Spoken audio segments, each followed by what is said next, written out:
Hello everyone, this is Amika Mahajan. Welcome to my channel. In this video, we will study refraction.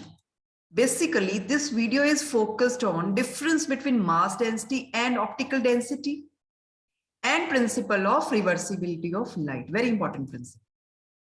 First of all, let's understand difference between mass density and optical density. We should not get confused with these two terms, mass density and optical density. Both are different. Mass density is mass per unit volume. कोई चीज heavy है या light है वो कौन बताता है? Mass density.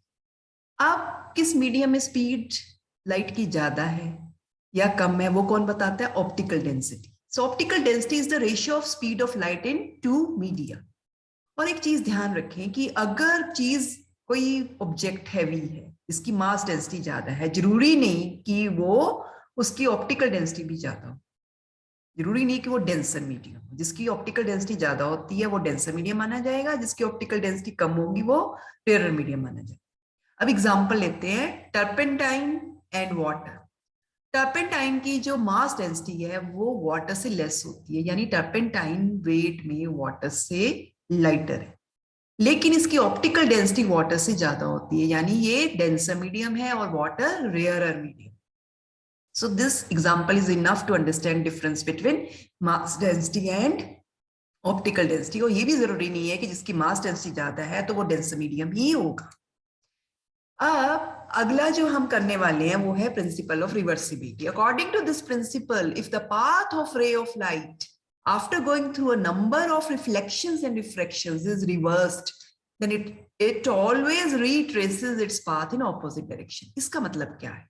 इसको अंडरस्टैंड करें इस डायग्राम से कि कोई अगर रे ऑफ लाइट बहुत सारी रिफ्लेक्शंस या रिफ्रैक्शन करती हुई फाइनली किसी प्लेन मिरर पे इंसिडेंट करवा दे नॉर्मली, तो वहां से रिफ्लेक्ट होके ये उसी पाथ के लॉन्ग वापस जाएगी जिस पाथ से ये एंटर की थी. बिना पाथ चेंज किए ये बाहर निकलेगी. इसी को बोलते हैं retraces its path in opposite direction when a ray of light after going through a number of refractions and reflections is made to incident finally on a plane mirror normal to it, then it will go back by the same path without any change in its path.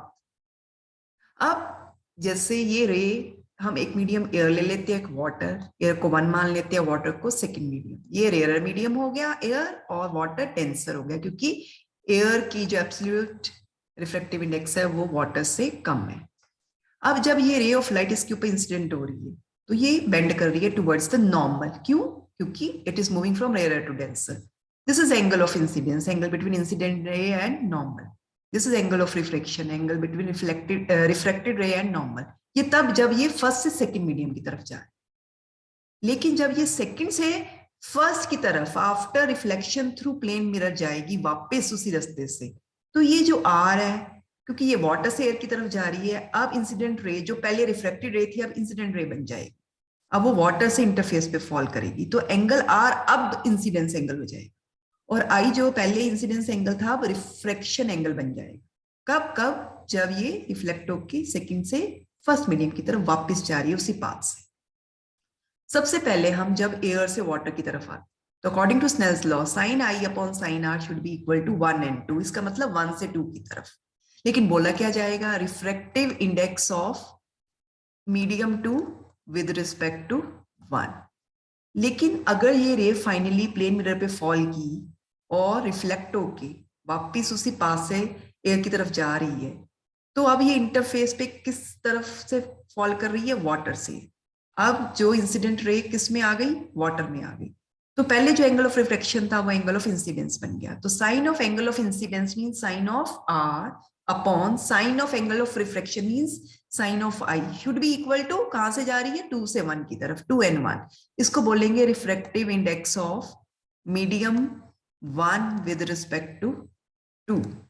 जब हम दोनों terms को multiply करेंगे, left hand side में left hand side multiply होगा, right hand side में right hand side, तो आप देख रहे हो कि साइन आई न्यूमरेटर में भी है, डिनोमिनेटर में भी है, तो ये क्या हो जाएंगे? कैंसिल हो जाएंगे. इस तरह से साइन आर न्यूमरेटर में भी है और डिनोमिनेटर में भी है. ये डिनोमिनेटर है, ये न्यूमरेटर है, तो ये भी कैंसिल हो जाएंगे. तो लेफ्ट हैंड साइड 1 हो गई और राइट हैंड साइड जब मल्टीप्लाई हुई तो वो बनी 1 and 2 into 2 and 1. यहां से अगर मैं 1 and 2 निकालती हूँ तो वो क्या आता है 1/2 and 1। इसका मतलब क्या हो, refractive index of second medium with respect to 1 is reciprocal of refractive index of first medium with respect to second. So what you find, the refractive index of medium 2 with respect to medium 1 is equal to reciprocal of refractive index of medium 1 with respect to medium 2. इसी को हम principle of reversibility कहते हैं, क्योंकि इसमें क्या हो रहा है कि अगर कोई रे after going through a number of reflection और रिफ्रैक्शन किसी प्लेन मिरर पे नॉर्मली फॉल करे फाइनली, और तब ये वापस उसी रास्ते से जाएगी जिस रास्ते से आई थी। ये प्रिंसिपल बहुत इंपॉर्टेंट है, आगे हम यूज करने वाले इस फॉर्मूले को, इसको मेमोराइज कीजिए। Thanks for watching this video, like share and subscribe to my channel.